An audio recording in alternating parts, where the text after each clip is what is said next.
I've heard it a million times. I've heard it from pastors. I've heard it from professors, scholars. It goes something like this. Jesus doesn't really care how we do church because he never went to church because church didn't exist when he was around. Okay? So that would be wrong, wrong, and wrong. And yet, you look around the professional world of theology, and there's probably going to be more people who agree with those statements than people who understand that plainly they are wrong. I'm going to use one text. When this text talks about the unforgivable sin, the thing you really need to worry about is how we think about church. So before I forget, this is also going to be a really good test case for good interpretation, but you be the judge of that.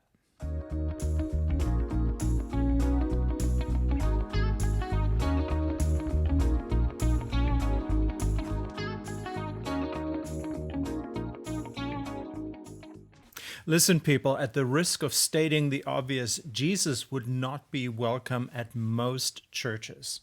I'm going to illustrate that with a single text from Mark's Gospel, chapter 3. There are any number of texts in the New Testament that we could use and we would come to the same conclusion. So what does this mean? This means that these texts tend to get domesticated for church use, or you just don't hear about them. It's usually one or the other. Okay, let's get into this. So Mark 3, there's what's called a sandwich, ABA. When you eat a sandwich, you have to basically bite into the whole thing, right? The bread and whatever the stuff is in the middle, because otherwise your eating experience won't be a very good one. That's the whole idea of a sandwich. Now, Mark does that with stories. He takes a story, he starts with a little story, then he interrupts it, he puts another story in there, and then he finishes the first one. Now, sometimes that's just how it happened, and so he's reporting it how it happened, but sometimes maybe he put it together like that. It doesn't matter, for interpretation makes no difference. What does make a difference, though, is if we ignore that. We shouldn't. So let's have a look in Mark 3. We have the ABA pattern. So in verse 20 and 21, Jesus' family don't like what he's doing. What is he doing? Well, he's in a house and there's a crowd that's gathering, so much so that they can't even eat in that house. And his family are watching and they don't like it. So they end up saying he's out of his mind. Okay, so later we come back to that A story at the bottom of the whole thing. But now we just switch cameras. Basically, we go to the B part. Now, the B part is there were these experts of the law. This is verse 22. Now, these are the scribes. They're basically the theological thinkers of the Pharisees. Who are the Pharisees? Well, these are people who think holiness should be based on ritual, on certain times that are holy, certain places are holy, certain offices are holy, all that kind of stuff that Jesus has no patience for. Special food that you're supposed to eat and you're not supposed to eat other food. Well, that was in the past. Jesus is over that. Well, he was probably never really into it as far as we know, but he's certainly over it by the time we get to something like Mark 7. It's very clear. He says it's not what goes in, it's what comes out. That's the problem. In other words, he does away with the food loss right there. My point is, the Pharisees are into ritual understandings of holiness, and Jesus does the opposite. He goes away, he moves away from that. If he was even there at any point, he moves in the direction of relationality being the main criterion of what is holiness. So how it plays out here is, rather than hang out at the place where the Pharisees hang out, which is the synagogue, he hangs out in people's houses. He decentralizes the faith, and immediately you have a conflict with our understanding of church today, because our churches do the opposite. They centralize. They want everyone to come to the central place at a certain holy time and do holy things and whatnot. That's not what Jesus is about. So he decentralizes, and throughout Mark, they meet in these houses. The synagogue doesn't like it. The Pharisees don't like it. The theologians of the Pharisees, those are the guys here in verse 22, they don't like it, so they go after him. Now they have good company here because Jesus' own family also goes after him. They say he's out of his mind, and these theologians are saying he's doing this in the power of Beelzebul. He's possessed by Beelzebul. That's an Aramaic word. Aramaic is a kind of Hebrew. Part of Daniel is written in that. Doesn't matter for now. But anyway, Beelzebul Now, that means Lord of the house.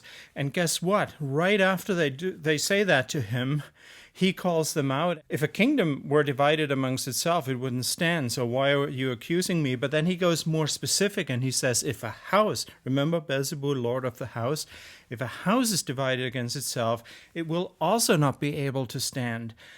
And then he goes even further than that. If you go down, and I'm giving you the short version here, if you want the geeking out version, you need to go to Warehouse Theology. This is the brief version here, just a summary, okay? So if you go down a little bit, then he says, no one is able to enter a strong man's house and steal his property unless he first ties up the strong man. So here is the thing. He picks up on that house motif that these guys, these theologians, have pretty much sort of handed him, and he takes it a lot more seriously than I think they probably expected, and he uses it against them. But what house is he talking about? Well, if you were to fast forward in Mark's gospel, and this was written for an oral culture where they keep the whole thing in mind, not like us who chop everything up and whatnot. They keep the whole narrative in mind. If you look at the whole thing, it's very clear what house he's talking about. The mother of all houses in Israel, which is the temple. And this is why he gets into this major clash with the temple later, chapter 14 in particular. Well, in chapter 13, he pronounces judgment against the temple. And in 14, he confronts the high priest. Who's the high priest? He's the Lord of that house. And so what Jesus is saying here is that if you want to plunder that house, you need to tie up the strong man first. How is he doing that? Well, he's doing it by essentially bringing restoration and relief to Israel at the expense of those who work for the strong man and those who work for the temple and those who work for the synagogue. The synagogues are essentially signposts to the temple. I did another video on this a few months ago.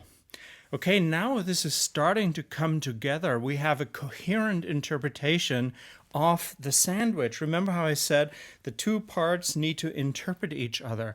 So how does that work here? Well, clearly his own family are on the side of the synagogue and ultimately the temple.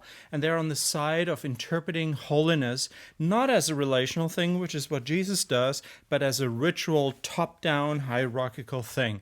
Well, guess what? How would our churches stack up against this picture here? Well, clearly they'd be on the side of the synagogue. Now, I often hear people say things like, oh, at church, it's not really about the building, and it's not really about Sunday morning, and it's about the people. I'm sorry, that's claptrap. The fact is, our churches operate in such a way that everything centers on Sunday. And if that's not enough, and also the location, if that's not enough, it focuses on the particular sermon that happens, most denominations, as well as the front of the building, which is where the sermon gets delivered. This is the kind of holiness understanding that is represented here, not by Jesus and those in the houses, where Jesus meets with people because he's decentralizing God's people. No, that kind of understanding is represented here by the synagogues, which in turn are signposts to the temple.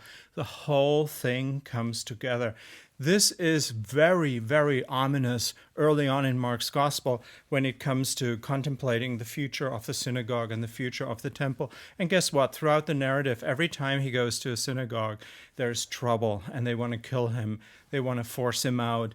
And then at the temple, when he confronts the high priest, or they confront each other, the strong man, the real Beelzebul, if you will, in chapter 14, it's in the 60s, in terms of verses, chapter 14 in the 60s. You look at that. It is absolutely chilling how this ominous, implicit prediction in many ways sort of pans out later in the narrative. And the implication of it is particularly powerful because it's an implication. Implications are always more powerful than explications. If somebody tells a joke and nobody laughs, and then the person has to explain the joke, and then people go, oh, funny. That's not how it's supposed to be. The implication is supposed to take care of it. That is how good communication works. And the implication of this is very, very powerful and very ominous. Now, we get this thing here in further down, he says in 28, people will be forgiven all sins, even the blasphemies they utter. So, words that dishonor God. But if you blaspheme against the Holy Spirit, you'll never be forgiven, but you'll be guilty of eternal sin. And he said that because they were saying, verse 30, he has an unclean spirit. What's the deal here? First of all, this eternal thing, we always think future, we think post-mortem, we think up there, turn left, somewhere sort of celestial.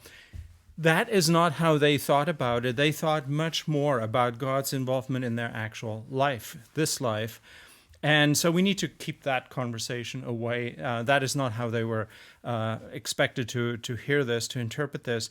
What he is saying is that basically you have two options before you in terms of how you understand holiness, and therefore ultimately how you understand the role of Israel as God's people and how Israel is supposed to benefit the world at large.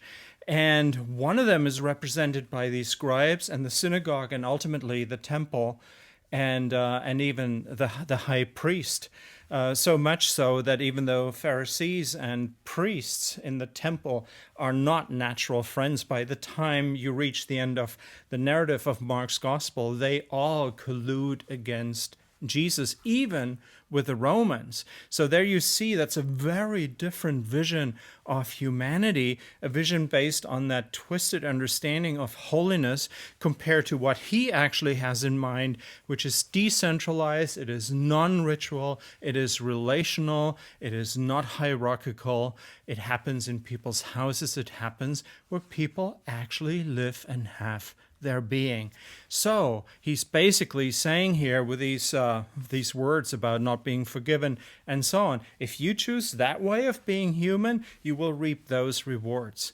And it's not a statement about eternity primarily, if at all. It's a statement about what kind of humanity you're going to reap for yourself. It's the kind of humanity represented by these experts in the law, verse 22. Now, the sandwich works like this. Jesus is essentially saying to his family, who are distancing themselves from him, they're sending an envoy to him to tell him that they think he's out of his mind, which is a crazy thing to do in antiquity. When you're in the same vicinity and rather than talking to someone, you send someone else there, that's offensive. That's disrespectful. I kind of hope that those emissaries who brought that word to Jesus, it says down there that they came to Jesus and they said, look, your mother and your brothers are outside looking for you. I hope they took this message back to his family when he says to them or about them, my real mother and brother, and notice how he adds sister. This is so Jesus, the inclusiveness of it down there in verse 35. My real brother and sister and mother, they're the ones with me here. They're the ones who together with me embody this kind of humanity as opposed to the one that just confronted me in the form of the scribes and those theologians. So what we have here is competing visions of humanity, competing visions of holiness. And, I started this video basically by saying Jesus wouldn't be welcome in most of our churches. I think it's pretty obvious. This is just one example, but it's a very striking one. Churches do not want to hear this. They want to hear whatever it is they're doing, but they're not going to find that with Jesus. They're also not going to find it in Paul's letters. I don't think they're going to find it in the New Testament. See you next time.